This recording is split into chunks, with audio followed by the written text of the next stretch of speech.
Bueno, vamos a escuchar ya un tercer corte, que es el de Seth Shostak, que es además científico del SETI, sí.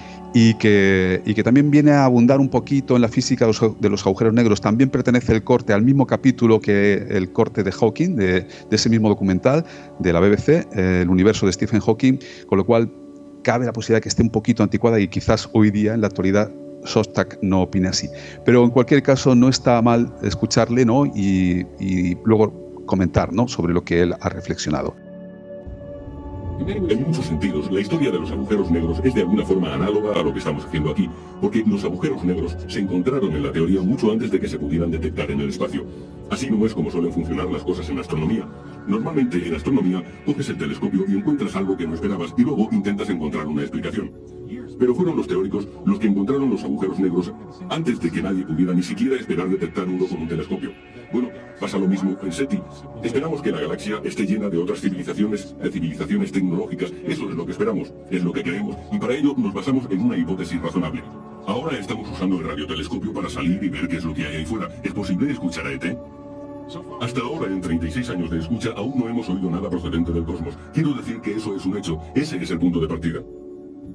Nosotros no emitimos nada desde el SETI, no mandamos mensajes, y la razón por la que no lo hacemos es que las distancias son enormes. Digamos que la civilización más cercana a nosotros está a 100 años luz de distancia. Si mandamos un mensaje, tardará 100 años en llegar, y si nos responden, el mensaje tardaría otros 100 años en llegar hasta nosotros, lo que suman 200 años. Para entonces ya habríamos perdido el interés. La física de los agujeros negros llega al meollo de lo que sabemos sobre la física, y por supuesto, eso es lo que más me atrae, porque es una oportunidad de dar el salto, de adentrarte en un territorio desconocido. Hay gente que nos habla de la limitación de la velocidad en las comunicaciones y los transportes. La velocidad de la luz, no se puede viajar más rápido que la velocidad de la luz, no se puede mandar información más rápido que la velocidad de la luz.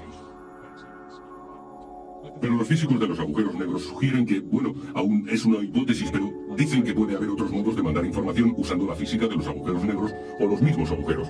Eso implicaría que hay alguna forma de sacar provecho de estos cuerpos. Y si existen civilizaciones realmente avanzadas en la galaxia, es necesario recordar que aquí somos los recién llegados. Es decir, que la Tierra solo tiene 4 o 5 mil millones de años, pero la galaxia tiene por lo menos el doble de edad. Así que puede que haya algunas civilizaciones mucho más avanzadas que la nuestra, y puede que hayan sabido utilizar eso, y que estén sentados con receptores de radio esperando recibir alguna señal. Y entonces puede que todo el tráfico realmente interesante esté circulando por lugares que ni siquiera conocemos. Así que ahora hay muchos a los que todo esto, estas extrañas predicciones que surgen de la investigación sobre los agujeros negros, todo ese asunto sobre viajes en el tiempo o caer en un agujero negro y salir por otro universo, les parezca increíble, pero lo dicen con mucho cuidado porque han aprendido la lección. Saben que lo que hoy puede parecer impensable será la convención del mañana. Bueno, Héctor, ¿qué te parece lo que nos dice Shostak? Sí, esta es un poco la visión contraria, ¿no? La visión digamos, optimista en el sentido del viaje hiperlumínico. Y bueno, en fin, Shostak efectivamente es un astrofísico, es un investigador de mucho veterano, ¿no? de mucho tiempo de trabajos en SETI, al que tengo muchísimo respeto, lo conozco un poquito y me parece una persona además muy, muy sensata y muy agradable. Y creo que él aquí pues especula con dejar abierta esa posibilidad y decir, bueno, es que quizás cosas que hoy en día nos parecen imposibles, pues con una tecnología mucho más avanzada sí que sean posibles, ¿no? Y bueno, pues no puedo rebatirlo, eso efectivamente es así. Yo lo que comentaba antes es un poco mi visión personal y mi opinión, pero por supuesto no puedo demostrarla, no puedo demostrar que nunca algo será posible, ¿no? Y desde ese punto de vista, pues bueno, podemos especular y soñar. Yo no estoy de acuerdo con esa visión, yo creo que hay algo fundamental en el límite de la velocidad de la luz, y además he aprendido, al principio me molestaba, pero he aprendido a vivir con ello y aceptarlo como algo positivo, y entiendo que la visión de Shostak es diferente y bueno, por supuesto, pues está en su derecho a mantenerla y no tengo ninguna objeción al respecto, ¿no? Hay una cosa, ahora que hablamos de esto de tecnologías muy avanzadas, que se me olvidó comentar cuando hablábamos sobre el corte de Arthur Clarke y tú hablabas de la tecnología de radar, ¿no? Y cómo es verdad que Clarke decía que tenemos muy bien muestreado el espacio en torno a la Tierra con estos potentes radares militares que tienen las grandes potencias. De hecho, bueno, cada vez tenemos más. Y tú decías con acierto que no sabemos lo que una tecnología extraterrestre puede hacer y cómo puede camuflarse de estas señales de radar. El propio Clarke tiene una frase que es que una tecnología suficientemente avanzada es indistinguible de la magia. Y yo estoy dispuesto a aceptar eso, ¿no? Lo que pasa es que creo que hay inconsistencia cuando hablamos de estas cosas y de la magia alienígena. Yo creo que tiene que ir en los dos sentidos. O sea, hay que ser consistente. Por ejemplo, cuando se habla de ovnis, muchos de estos informes nos hablan de detecciones en radar. En estos testimonios de los ovnis del Pentágono nos hablan de aviones que fueron a investigar ecos de radar. Yo entraría ya directamente en ese tema, Héctor, porque creo que es pertinente, ¿no? Vale. ¿Qué opinas tú de estos ovnis del Pentágono, ¿no? Ya sabemos un poco porque tuvimos un intercambio de opiniones a través del podcast, pero cuéntanos, ¿qué te parece esta desclasificación que ha habido y este informe último que se ha dado a conocer? Bueno, si me permite resumirlo muy rápidamente, la historia que hay aquí es que hubo un programa secreto que desarrolló el Pentágono entre 2007 y 2012. Fue un programa promovido desde el Congreso de Estados Unidos por 3 senadores que quisieron que fuera un programa secreto financiado con dinero negro, dinero negro, fondos reservados, llamamos nosotros fondos reservados, perdón. Ellos dicen black money, que literalmente lo traduciríamos como dinero negro, pero no, para nosotros dinero negro es algo corrupto, ¿no? Oculto a la fiscalidad. Aquí es oculto a la fiscalidad y allí es a la información, ¿no? Exactamente. Fondos reservados sería la traducción correcta. Y este proyecto estuvo durante 5 años funcionando entre 2007 y 2012 con una financiación de $25 millones. Y básicamente no encontraron nada. Esa es un poco la conclusión. Entonces el programa se desmanteló en 2012 y 5 años después se desclasificó, en 2017. Se desclasificó todo el programa y toda la documentación que produjo. Entonces, esa desclasificación produjo un gran impacto mediático. El New York Times en particular hizo una cobertura todos los medios de comunicación, pero en particular el New York Times hizo una cobertura muy intensiva de esa cuestión. Y a raíz de todo el eco mediático que produjo, la gente que estuvo involucrada, que estuvo a cargo de ese proyecto, crearon una fundación llamada Academia de las Ciencias y las Artes hacia las Estrellas, un nombre un poco complicado, pero bueno. Esta fundación, según ellos, tenía por objeto revelar al público la información que el opaco gobierno de Estados Unidos no había querido que se supiera, ¿no?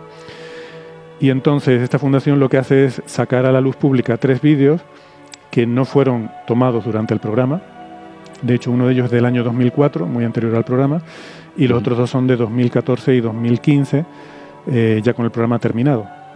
Pero como son gente que tenía acceso a los archivos de la Fuerza Aérea y en general del Pentágono, pues encontraron esos 3 vídeos que sacaron a la luz pública y se publicaron en el New York Times. Entonces, esto para mucha gente fue un cambio de paradigma. Estamos viendo de fondo estos vídeos, o lo vamos a poner en alguna ventana para que sepáis, aquel que no sepa, pues de qué va esto, estos vídeos que estamos viendo también ahí en esta ventana. Claro, entonces yo creo que mucha gente también opina parecido a cómo pienso yo, que es que la ufología, a mí me interesaba mucho de jovencito, por cierto, me leía los libros de JJ Benítez y programas como, cuando era pequeño, los de Jiménez del Oso me impactaban mucho, ¿no? Pero luego, al ir, haciéndome mayor e ir leyendo más sobre todos estos temas, te das cuenta de que la ufología lleva estancada desde los años 40 que comienza. Llevamos 80 años en las que solo hay testimonios y no hay datos, ¿no? Entonces yo como científico yo quiero ver datos. La ciencia comienza, el método científico comienza con la negación de la falacia de autoridad y comienza con decir, no sirve lo que alguien diga, es importante que haya observaciones, que haya experimentación, que sea reproducible y que otros puedan de forma independiente verificar. Aquí no vale que alguien, por mucha autoridad que tenga, diga tal cosa. Y eso para mí es fundamental. La Royal Society británica, que es la institución científica con más tradición, más antigua del mundo, tiene su lema, es una frase en latín que es nullius in verba, que quiere decir literalmente las palabras no sirven. No sirven. Entonces, esa es la filosofía fundamental del método científico y de la investigación científica, ¿no? Esto lo hemos comentado, que a veces que la investigación ufológica requiere otro tipo de metodología que quizás se parece más a lo que sería una investigación policial, en la que un policía pues va, entrevista a los testigos, les pregunta además, pero la ciencia no funciona así, no funciona con testigos ni nada de esto, ¿no? Entonces, durante 80 años hemos vivido así y aparentemente esta situación había cambiado y por eso de repente ahora mucha gente considera que ha cambiado el paradigma en el estudio de los ovnis y que ahora ya sí es un caso de estudio científico porque ahora hay datos. O sea, ahora hay estos vídeos que supuestamente son evidencia objetiva de fenómenos de tecnología sobrehumana. Porque estos vídeos parecen muy raros, cuando uno los ve son muy impactantes y entonces, bueno, a mí por eso me llamó la atención y cuando dije, bueno, pues realmente si hay evidencia de algo, oye, que yo soy el primero en decir, me encantaría que hubiera naves extraterrestres visitándonos. Es que me encantaría. O sea, yo trabajo en temas de búsqueda de inteligencia extraterrestre porque mi sueño sería que algún día pudiéramos contactar con otra civilización. Qué maravilloso sería que estuvieran ya aquí. Y como científico, el hecho de que tuviera una postura escéptica no cambiaría el que si de repente hay evidencia de lo contrario, estaría encantadísimo de cambiar de opinión en ese sentido, ¿no? Y creo que eso no implicaría que estuviera equivocado antes. O sea, uno con la evidencia que tiene una postura, si te cambian la evidencia, pues debe cambiar tu postura al respecto, ¿no? En ese sentido, me considero buen científico, en el sentido de que me dejo guiar por lo que la naturaleza me presenta y no por prejuicios, ¿no? Que no es algo, también debo decir, no todos los científicos tienen esa forma de ver las cosas, ¿no? Hay muchos que... Esa asepsia, ¿no? Hay muchos que una vez que han dicho una cosa ya se mantienen en eso y no, como dicen los gallegos, sostenella y no enmendalla, ¿no? Y eso, pues, lamentablemente lo vemos muy a menudo. Pero lo bonito de la ciencia es que el método funciona a pesar de las personas, porque las personas somos personas. Lo importante es que el método sepa estar por encima de las miserias y de las grandezas humanas. Total, volviendo a estos vídeos, pues a mí me interesó y los estuve analizando y mi conclusión después de analizarlo es que realmente no muestran nada remotamente interesante. O sea, no muestran, no solo no hay evidencia de tecnología sobrehumana, sino que de hecho ni siquiera son particularmente interesantes, más allá de que tienes que pillar las condiciones adecuadas, el objeto adecuado y la situación adecuada. Por ejemplo, hay uno de ellos, el famoso de Nimitz, que supuestamente muestra una aceleración sobrehumana del objeto cuando se sale del campo de visión, que claramente es un efecto de que la cámara lo está siguiendo y de repente en un momento dado deja de seguirlo. Y eso es lo que aparentemente, cuando tú estás viendo el vídeo, parece como que el objeto se ha movido muy rápidamente. Claro, eso sería muy fácil de determinar si hubiera alguna referencia en la imagen aparte del objeto. Si hubiera nubes, si hubiera mar, si hubiera montaña. Sí, estoy de acuerdo que el vídeo ni mucho menos es suficiente como para dar por hecho ya de que ahí hay algo extraordinario. Pero voy al tema, perdona, de que si hubiera alguna referencia, entonces no habría duda. Entonces, la razón por la que este vídeo es peculiar es que supongo que costó encontrar uno en el que no hubiera ninguna referencia y entonces se pudiera quedar la ambigüedad al no haber referencias de esto, ¿no? Bueno, estás presuponiendo que hay una intencionalidad a la hora de dar a conocer este vídeo y no otro. Bueno, estos vídeos están seleccionados. Quiero decir, esta gente que ha fundado esta academia y han sacado estos vídeos, han sacado los vídeos que han podido encontrar en los cuales hay, ellos consideran que hay evidencia de algo anómalo, ¿no? Sí, evidentemente los vídeos normales no los han sacado. Yo no entraría mucho en estos de la academia. Está bien saber que esto formó parte en su día de un programa de investigación del Congreso con $20 millones y que ahí hubo quizás, digamos que no estaba todo claro, ¿no? Pero esto yo lo encuadro más bien como una noticia periodística en cuanto a la administración de los fondos reservados. No es lo que a mí me interesa, que es el fenómeno OVNI o WAPS. Y me quedaría más, en este caso, yo entiendo que esto lo que ha dado a conocer es una serie de vídeos y que tirando del hilo han llegado a quienes protagonizaron estos hechos, ¿no? Y esto de este vídeo de 2004, pues se sabe quién estaba involucrado en aquellos acontecimientos y eran 4 pilotos en 2 aviones de combate. Lo que yo tengo entendido es información que he extraído del programa 60 Minutos, que tú conoces y que nuestros oyentes también, porque cuando dimos la noticia pusimos el link y además vamos a poner el enlace otra vez tanto en iVoox como aquí, como en el canal de YouTube. Aquí en la descripción abajo tenéis el enlace. Es un programa que está en inglés, pero ahí aparecen los testimonios a cara descubierta de los dos pilotos. Es una comandante y un comandante de la Fuerza Aérea Naval de Estados Unidos, que estaban a bordo del Nimitz a 100 millas náuticas al suroeste de San Diego, cuando el radar, estaban probando un radar nuevo, según yo he entendido de esta entrevista, y ahí vio como unos ecos extraños, objetos que se cambiaban de altura de una manera asombrosa, ¿no? En un segundo, creo que como 80 pies se movían en un segundo. Entonces despegaron 2 aviones, y lo que cuentan los pilotos es que se encontraron, ellos vieron allá abajo, dice uno de ellos, un objeto que tenía forma de tic-tac, que es como un caramelo de menta en Estados Unidos, ¿no? Y que cuando se dirigió, si no he entendido mal, porque esto me lo ha traducido la comandante Aida, yo inglés no lo manejo, gracias a la comandante Aida por hacerme esta traducción, me ayudó. Bueno, pues el caso es que este objeto se empezó a mover de una manera extraña, imitando las maniobras que hacía el propio avión de combate. Esto es lo que dice el piloto, y que además se puso a su altura y que después se desvaneció. Las caras de los pilotos mientras lo cuentan, la comandante, por ejemplo, dice que ella no hubiera contado esto, ¿no? a la opinión pública, que era la primera vez que aparecía en una televisión pública contándolo. Es decir, no es gente que venda libros, no es gente que viva de esto, sino que da toda la credibilidad, a mí me la da, de alguien que se ha encontrado, siendo profesionales de esto, ¿no? De volar en aviones de combate, que se han encontrado con un objeto que no les encaja, porque ni tenía, según dicen ellos, ni tenían alas, ni rotores, ni ventanas, ni nada de nada.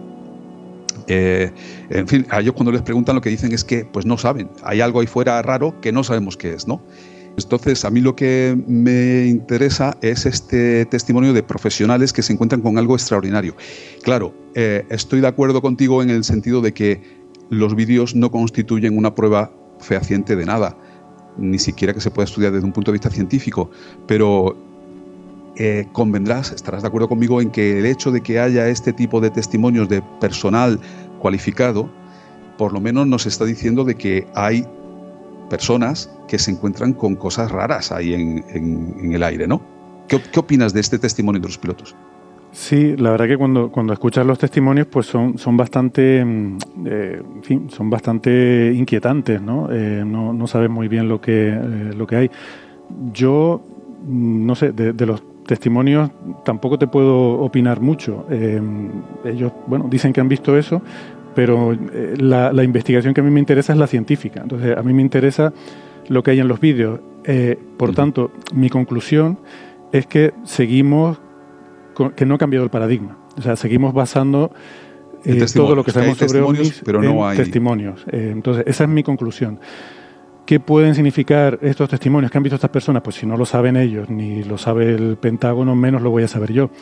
Lo que sí me queda la duda es si ellos, esto que dicen que han visto, ha sido visual, esta forma, etcétera, o es lo que ven en la cámara, porque lo que describen se parece mucho a lo que hay grabado en el vídeo. Esa forma de tic-tac se parece a una grabación que de hecho, pero que es posterior, pero que de hecho se llama el vídeo de tic-tac, que es muy posterior y es una grabación de otro buque diferente en 2015 del USS el Theodore Roosevelt, donde pues hay otro de estos vídeos donde se aprecia pues eso, un objeto un poco difuso que tiene forma de tic-tac, ¿no? Tic-tac como peonza, como caramelo, algo así. Es como una especie de manchón redondeado, pero con una línea en medio que lo atraviesa de un lado a otro. Entonces, ¿por qué digo esto? Porque si lo que están viendo es lo que hay en la cámara, tenemos que tener en cuenta que están viendo una cámara infrarroja que, pero bueno, esto lo deben saber ellos claramente, pero no sé si al explicarlo esto ha quedado claro. Si están refiriéndose a lo que ven en la cámara infrarroja, una cámara infrarroja es sensible sobre todo al calor, y en el caso de un avión estás viendo las emisiones calientes de las toberas del Yo motor. creo ¿no? que eso es una pregunta muy pertinente, ¿no? Que tendrían que haberle hecho. Claro, ¿cómo lo visteis? porque ellos están viendo objetos a kilómetros de distancia. A kilómetros de distancia, visualmente tú verás un punto. Y sobre todo si lo estás viendo contra el mar, porque tal como dice el mayor Fravor, David Fravor, que es el que se acerca al objeto, él dice que baja, él desciende, ¿no? Si él desciende, se da a entender que el objeto inicialmente está por debajo de él y por lo tanto lo está viendo respecto al mar. Estos aviones llevan estos sistemas de visión con cámaras muy potentes que amplifican muchísimo la imagen, que te permiten una visión infrarroja, lo cual es muy útil para ver aviones, porque los aviones destacan mucho en el infrarrojo, destaca sobre todo la emisión de sus toberas, y entonces queda un poco la duda esa. Yo creo que no está bien explicado. Okay. Entiendo que esa duda es pertinente y supongo que esto es una pregunta que tendrían que haberle hecho. Me imagino que... Pero claro, estamos especulando ya, ¿no? Que lo vieron con sus ojos. Por eso te voy a trasladar a otro testimonio. No, espera, antes de pasar al siguiente, ¿no? Esto, claro, también estamos hablando de cosas que ocurrieron hace más de 15 años y es difícil tener un recuerdo correcto, pero por ejemplo, entre Fravor, que fue el que descendió a ver el objeto, y Dietrich, que es quien se quedó un poco haciendo una cobertura desde encima, tampoco terminan de concordar lo que ellos cuentan, ¿no? Fravor dice que estuvieron viendo el objeto durante más de 5 minutos, mientras que Dietrich habla de 10 segundos en las informaciones que dan. Que yo no le daría más importancia a estas cosas. Entiendo que a lo mejor uno se refiere... a 10 segundos. ¿Cómo? Entiendo que ella lo vio 10 segundos. Exactamente, por eso digo, pueden estarse refiriendo a cosas diferentes, pueden estar a lo mejor... el mismo objeto, ¿no? Si Fravor se acerca a él, se supone que lo puede tener más enfocado durante más tiempo. Y si ella estaba, porque Dietrich es la mujer, ¿no? Si estaba volando por encima, como tú dices, para dar cobertura, pues quizás el tiempo en que lo vio pues fue menor que el que lo vio el otro. Exactamente. Quizás. La cuestión es que si estás viendo algo desde muy lejos durante 10 segundos, pues a lo mejor no es tiempo suficiente para tener una idea clara de los detalles y te puedes dejar influenciar por lo que cuenta el compañero. Pero bueno, quiero decir que entiendo que es difícil, primero, recordar algo que ocurrió hace 17 años, esto fue en 2004, y que son situaciones de estrés en la que uno está viendo algo a lo que no está acostumbrado. Es como cuando vemos a veces también hacen estimaciones del tamaño. Decía Fravor, no, esto tenía unos 40 pies. Insisto, si no tienes una medida de la distancia, y no creo que la tuviera porque este vídeo en concreto no aparece en el vídeo la distancia al objeto, con lo cual entiendo que el avión no fue capaz de... O quizás en aquella época todavía no lo tenían. Los otros vídeos que hemos visto de 2014, 2015 sí que incluye la distancia al objeto. Tu percepción visual, o sea, algo que está lejos, tú no puedes distinguir si es que es grande y está muy lejos o es más pequeño y está un poco más cerca, ¿no? Sí, entiendo. Subconscientemente lo hacemos porque nuestro cerebro tiene mecanismos. Cuando es un objeto conocido, tú tienes referencias anteriores y entonces si es algo que... No sé, un pájaro grande y un pájaro pequeño, tú los distingues porque el pequeño bate las alas más rápido, el grande bate las alas más despacio, la forma del pájaro es diferente. Entonces, cuando tú ves un pájaro en el cielo, te haces idea de su tamaño y eso te permite estimar la distancia, ¿no? Pero eso está basado en referencias previas. Si tú estás viendo algo con respecto a lo que no tienes referencias previas, no puedes tener idea de cosas como tamaño, velocidad, porque eso depende de a qué distancia estás, ¿no? Fravor decía que medía unos 40 pies, son unos 12 metros o algo así, que se parece mucho al tamaño de un avión. A su propio avión, al F-18. Por eso digo que quizás uno interpreta en función de las referencias que tiene lo que está viendo, ¿no? Total. Bueno, suponemos que este Fravor lo vio con el fondo del mar detrás y quizás ya la experiencia del piloto, el tamaño de la ola pueda influir a la hora de darle tamaño, pero estoy de acuerdo, ¿no? Que son datos cogidos con alfileres, ¿no? Claro, pero algo del tamaño de una ola que esté justo sobre la superficie lo ves del tamaño de la ola, pero si está muy cerca de ti y muy lejos de la superficie lo ves mucho más grande que una ola, ¿no? Entonces, sí. Lo que quiero decir es que que es difícil, o sea, que no debemos tomar muy al pie de la letra los testimonios porque el cerebro humano es muy complejo, sobre todo en situaciones en las que no entiendes lo que estás viendo y es complicado, no sé. Yo insisto, de temas de testimonios. ¿No entrarías a analizar lo que vio el piloto peruano cuando ametralló el objeto? Lo ponemos en un momento y me dices qué te parece. si quieres, pero no te voy a decir mucho más. Quiero decir, te voy a decir que, bueno, es lo que él dice que ha visto, pero bueno, como quieras.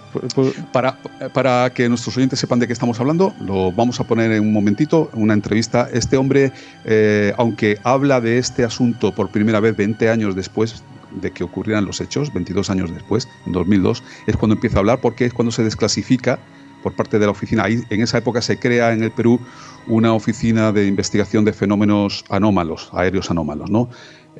Y entonces se desclasifica este caso y él lo cuenta. No lo cuenta él solo, el propio director de la oficina, que también aparecerá en el corte, estuvo presente viéndolo desde otro punto de vista. Esto ocurre en la base de Arequipa, La Joya, y una mañana que se le ordena a un piloto que despegue con un avión para derribar lo que suponen que es un globo aerostático que, como están hablando del sur del Perú, muy cerca de Chile, y había tensiones en esa época, que podía ser que viniera, pensaban ellos, a espiar. Y entonces directamente que despegue un avión y lo derribe. Es la orden que le da, y esto es lo que ocurre, relatado por el propio comandante, que, como os digo, está... ¿cómo os diría? Eso está refrendado por otros testimonios, porque hubo como cerca de 2.000 personas que lo vieron, otros mandos que cuando les han buscado han dicho que sí, que ellos también lo vieron desde otro punto de vista, ¿no? Bueno, escuchamos al comandante Santamaría y enseguida recabamos la opinión de Héctor Socas. Buenos días, soy Óscar Santamaría Huertas, piloto de la Fuerza Aérea en situación de retiro. El año 1980 que me tuve la experiencia con el Omni, era teniente, mi 5º año de oficial en la Fuerza Aérea y 3er año volando el avión Sukhoi.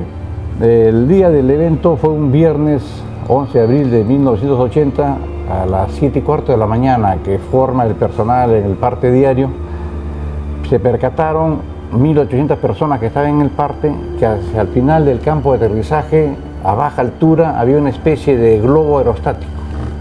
A la distancia se veía un globo que brillaba un poco porque el sol impactaba directo, y ante la duda de que podría ser una actividad de espionaje hacia nuestra base aérea, tomando en cuenta que estamos instalando sistemas de armas en esa base aérea, material soviético, éramos el único país en Sudamérica con material soviético, Pacto de Varsovia, los vecinos de alrededor están con OTAN.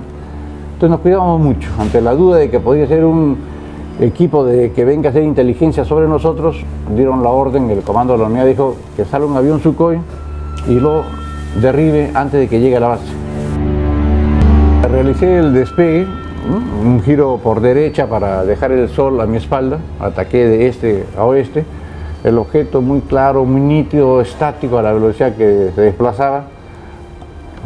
Activé los sistemas de arma de avión, que para ese objeto bastaba con los cañones, y estando en posición de disparo efectué una ráfaga larga de 64 obuses de 30 milímetros, y eso, al salir con milésimas de segundo intercalados, generan un cruce entre ellos y lo que decimos pared de fuego.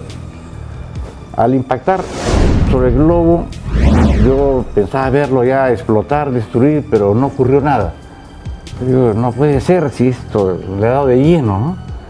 Y de lo que estaba impactado empezó un alejamiento rápido en ascenso. Yo, que venía en velocidad de ataque, al ver que el objeto se desplazaba, inicié la persecución inmediata. Y nos alejamos mucho de la base hacia el norte, y decía, si era por aire ya debió haberse acabado el aire, ya debería estar cayendo el globo, pero sigue avanzando.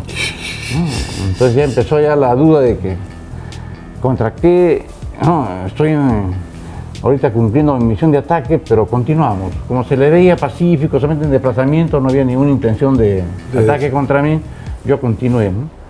Y reportaba a la base aérea, me estoy alejando en persecución, tanta distancia, tanta altura, y el objeto sigue adelante. Y nos hemos ido de lo que es la vertical de la base aérea, ¿no?, hacia el norte, 84 kilómetros de alejamiento, y de lo que era 600 metros de altura donde estaba el globo, comenzó a subir hasta 11.000 metros de altura, hasta que sobre la ciudad de Camaná, al norte de la base de La Joya, 84 kilómetros de distancia, el objeto que iba en ascenso se detuvo en seco. Se detuvo, yo que venía en persecución, hice una maniobra evasiva y dije, ya quedó estático, hasta ahí llegó, ahora vuelvo a atacar. Tomé en posición de ataque, comencé a acercarme para disparar, y cerca, a la distancia de disparo, este objeto, el globo, para nosotros, hice un ascenso muy rápido hacia arriba y me dejó, salió de mi punto de puntería de la mira. Dijo, uy, esto, ¿cómo la hizo, no? Como estaba en posición de ataque, rápidamente hice otra vez tomar posición, hice un segundo intento y cuando estaba por llegar a ese rango de disparo, volvió a subir rápidamente. Uy, ya 2 veces y me está midiendo qué hay. Una tercera vez ya dije, voy por abajo, comencé a acercarme de abajo hacia arriba y cuando estaba por llegar al rango de disparo, volvió a subir otra vez. Pero 3 veces me esquivó con esa aceleración vertical. Yo dije, oye, esto ya no es fácil, entonces voy a tomar alta velocidad, subir muy alto, atacar en forma vertical y si esto sube ya no se me va a escapar. Básicamente me alejé, ¿no? O sea, varios kilómetros más, acelerando a supersónico, obtuve 1.6 Mach, o sea, sí. 1.6 veces la velocidad del sonido, algo así como 1850 kilómetros por hora. Y con esa velocidad comencé a regresar. Y el objeto que lo había dejado en 14.000 metros de altura, ya desde atrás comencé a subir, lo he pasado y yo estaba esperando ver el momento en que ya hacía la bajada y mirando el objeto que estaba parado, en un par de segundos se puso en paralelo conmigo, como yo para poder atacar. En la mira del avión hay un punto que es el Piper, punto de puntería. Ese punto debe estar sobre el objeto para que la computadora de tiro regula que donde esté el punto, ahí va a ir la bala, el obús, lo que sea, ¿no? Entonces ese punto se me queda debajo del objeto. Entonces yo no podía colocarlo dentro del objeto para asegurar que la computadora grafique todo y dispare. Entonces buscando cómo ponerlo, nos hemos ido hasta 19.200 metros, 63.000 pies. Saqué los slats, que es otro dispositivo para darle más sustentación, y lo tenía el avión flotando ahí a baja velocidad a esa altura, buscando poner el Piper sobre el objeto, y no se podía. Y ya habían transcurrido como 22 minutos de vuelo y se me encendió la luz de bajo nivel de combustible. Y ya hice un acercamiento, de los 800 metros me acerqué a 100 metros. Y al mirarlo por todo su entorno, la sorpresa fue de que no tenía nada, ningún elemento de los que usan las aeronaves. No tenía alas, no tenía motores, no tenía antenas, no tenía ventanas. Y como digo, no era ver la parte de tela o canastilla que uno acostumbra ver en los globos, sino que esto era sólido y sin nada visible. Entonces, correcto, lo miré, le hice y llamé a la torre control, ¿no? Me regreso por combustible, que salga otro avión y continúe el ataque. Me dijeron, ¿qué pasa con el globo? Le digo que no es un globo. Le digo, es cualquier cosa menos un globo. No tiene ala, ventana, motores, nada que usamos los aviones. Le digo, este es un objeto que es desconocido para nosotros. Le digo, mira, ve, está lejos de la base, está fuera de lo que pudiera haber hecho inteligencia, ya no va a hacer nada con nosotros, no sale otro avión, continúa tu retorno. ¿No? Entonces regresé a la base y en el debriefing que hacemos después de los eventos, el de radares, el de armas, yo de piloto, comenzamos a narrar nuestras acciones tomadas, ¿no? Yo narré lo que había pasado desde el ataque, la persecución, el ascenso, todo y la observación. Y por ejemplo el de radares comentaba, bueno, nosotros inicialmente no lo hemos detectado en los radares cuando se acercaba a la base. El comando de la unidad dijo, bueno, el objeto no llegó a cumplir su objetivo de contrainteligencia, protegimos el secreto militar. Se alejó, no viene, correcto, nadie habla nada, este suceso queda en silencio. Le dieron la orden de no comentar del tema y de ahí pasaron 22 años hasta que me autorizaron a hablar, ¿no? Bueno, cuando ocurrió este suceso en el año 80, yo no creía en ovnis para nada, pero después de comprobar que lo que había estado yo atacando no existía, al menos en los documentos que conocemos sobre armamentos en la Tierra, llegamos a la conclusión de que no era terrestre, ¿no?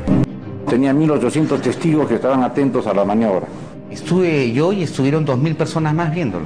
Ese día me encontraba en el escuadrón aéreo de las 4:30 de la mañana esperando el trabajo con los militares. Me llegó la orden del comando de que derribe un globo que estaba al final del campo, que brillaba un poco por el reflejo del sol. Dijeron, el objeto no iba a acercarse a la base, se logró rehuirlo, esto no pasó nada, no se violó ninguna inteligencia, entonces nos quedamos en silencio. Ya el 2002 que me pidieron de que empiece a hablar para contribuir a la difusión del fenómeno ovni, y ya comencé a hablar libremente, normal, ¿no?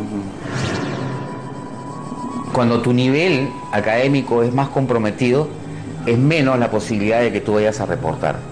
Que hemos recibido reportes completos de oficiales es que siempre quizá ha habido antes de la gente creación de la oficina hubieran tenido miedo de hablar. Que ha visto cosas, ya sean ovnis, pero antes de los ovnis teníamos apariciones de la Virgen, de ángeles, de fantasmas, de visitas del más allá.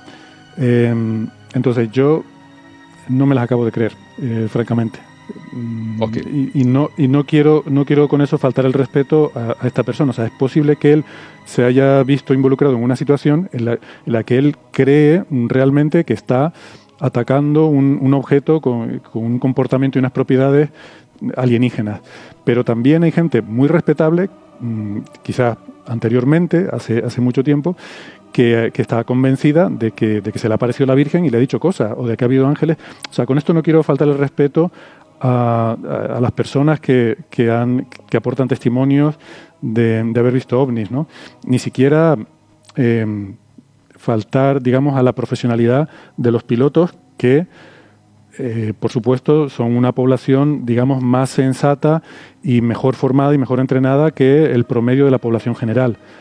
Pero en todo colectivo grande, y los pilotos no son una excepción, son un colectivo muy grande. Por ejemplo, en Estados Unidos, solo en Estados Unidos, digo Estados Unidos porque es lo que es más fácil de encontrar, hay más de 700.000 pilotos comerciales.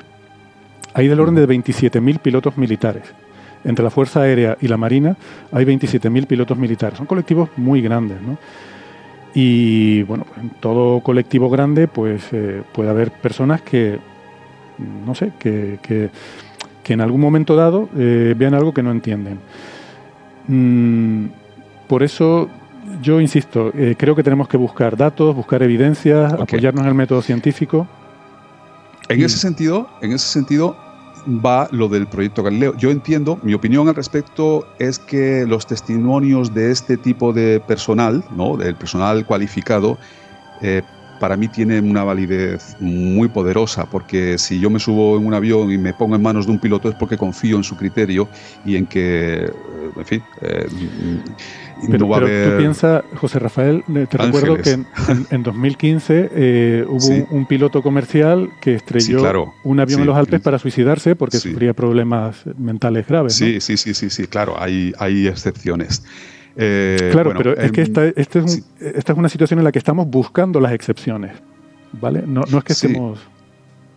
Bueno, yo creo que esto ha ocurrido una vez, probablemente quizás dos, porque también hay sospechas de algo parecido en el avión que se perdió en Indonesia, o ¿dónde fue? En Indonesia creo que fue, ¿no? En esa época. Bueno, sin entrar en profundizar, que sí que es cierto, que cabe esa posibilidad, pero creo que hay aquí y allá testimonios lo suficientemente, para mí, relevantes como para que haya que buscar esas evidencias, esas pruebas que sí que puedan estudiar la ciencia, como tú dices, ¿no?